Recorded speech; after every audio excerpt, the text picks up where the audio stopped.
Ladies and gentlemen, welcome to It's Rainmaking Time. This is Kim Greenhouse. It gives me great pleasure to welcome back the Feng Shui Lady. Angi Ma Wong was one of the people responsible for bringing Feng Shui to America. She has written Feng Shui books and children's books. She has also written about Barack Obama. She has assisted businesses in how to do business with China. Today we are discussing Angi's new book, A Survivor's Secrets to Health and Happiness, her 27th book title. Ladies and gentlemen, welcome back, Angi Ma Wong, to It's Rainmaking Time. Good morning. Good morning. Thank you, Kim. Well, the first thing I want to ask you about is you're a cancer survivor of over 20 years. I am a four-time, 22-year cancer survivor. Wow. What does that mean? Well, it means that when I was diagnosed in 1989, I was pretty scared.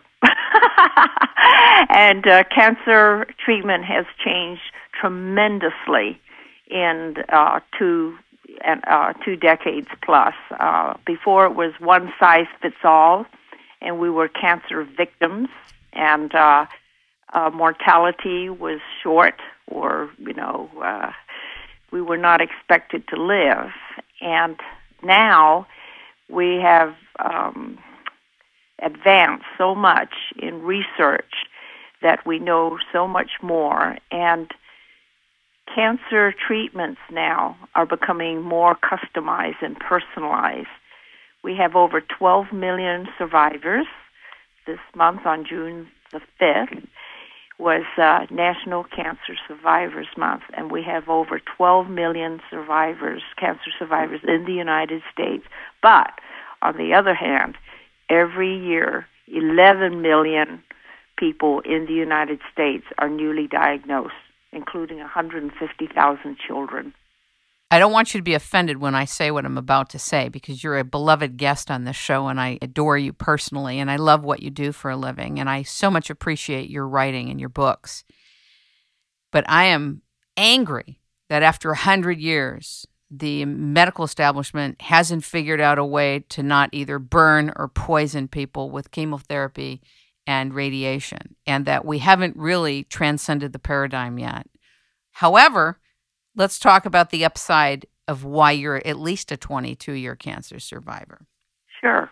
I'm not offended, and I think that we have made great strides from the scientific side of it. But on the other side, one thing has changed tremendously is that people have sought what we call alternative with some success. Alternative means replacement therapy or treatments. But I have embraced something called complementary or integrated, and that's what my book stresses is Western and Eastern medicine working in concert with each other.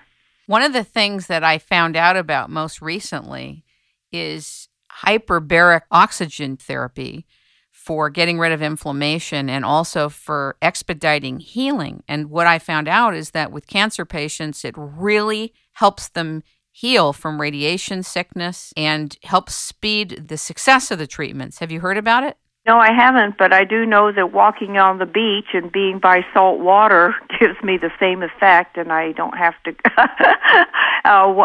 just breathing in the salt air and salt water just helps healing, and that's what I think it's the same principle. It's definitely not 100% oxygen in your body, but I did hear that walking on the beach really helps you.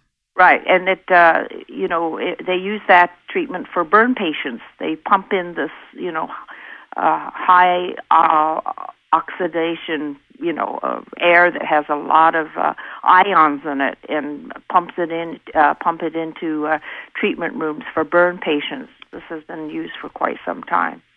Is it the same? I don't know. I'm sorry. No problem. I know it's not the same, but I know that what you're describing is very helpful for people. What made you write this new book? Well, Kim, after being around for 22 years and learning a lot, I had a whole huge collection of information, and new things are always coming out, which is very exciting to me.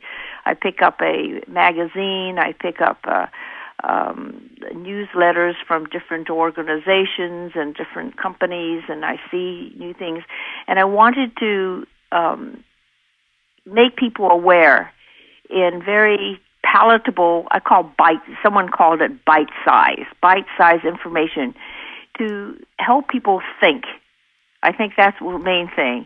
It was to help people think and also to remind them what they could do. They could be very proactive in their health and in their happiness.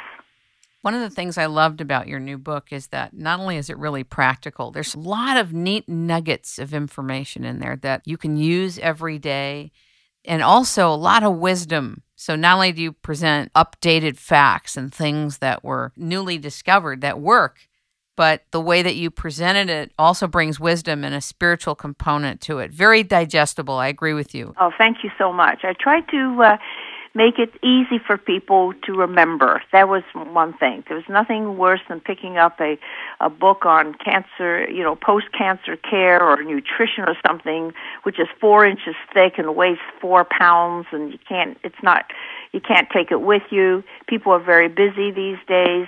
A book is great. It's something that they don't read online and then forget about it. A book you can still have, right at your side. You can keep it in your car. You can put it in a bag and read it on the beach or on the plane or, when you're waiting in line at the grocery store.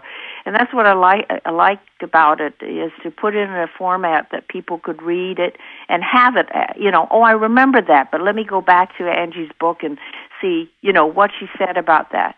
But people ask me, what are some simple things I can do about, losing weight, for example, or keeping healthy? And so that's why they were bite-sized. Each little chapter is, some of them are only a page and a half long, or 2 or 3 pages. Some chapters a little bit longer. But I think that's why it appeals to so many people, everyone who picks it up and everyone who's been a recipient of it. I get some very, very common compliments and comments about the way it's formatted, and people like that very much. You do a lot of your own publishing. You're also a publisher, aren't you? I am. Which really allows you to say it the way you want and also to lay it out the way that you want. Your books are really inviting. I have 3 of your Feng Shui books. I love them, both the pocket-sized ones and the regular books. I thought it was neat that in this new book that you also talked about dirty electricity. You talked about when to eat what at each meal. I thought that was very interesting. The French talk a lot about that. Mm-hmm. Salad at the end instead of in the beginning. Why? Yes. Why? Because the protein takes longer to digest. And so the salads and the vegetables in the salad, especially the salads, have a lot of water and it has a lot of fiber. And so it really helps the plumbing in your system. So here's your protein. It's like a big wad there, just sitting, a big mass in your intestinal system and digestive system. And then, but if you follow it up with, instead of interspersed with at the beginning of your meal, it actually, the fiber actually, is like a freight train, kind of pushing things out, pushing throughout of your plumbing. And that's, and it works. I mean, it's just one thing. The thing about fruits, people like to eat fruit. Some people like it with their meals. So if you have a fruit salad at meals, for example, at my Rotary Club, very often we have a salad with fruits in it, berries, mangoes, mandarin, orange slices, walnuts. You're making me hungry talking about and those, a lot of fiber. And so I always eat the protein. That's one of the tips in the book, is to eat your protein first. I mean, sure, you can eat your cooked veggies too, but at the end, just like the French do, eat your salad at the end.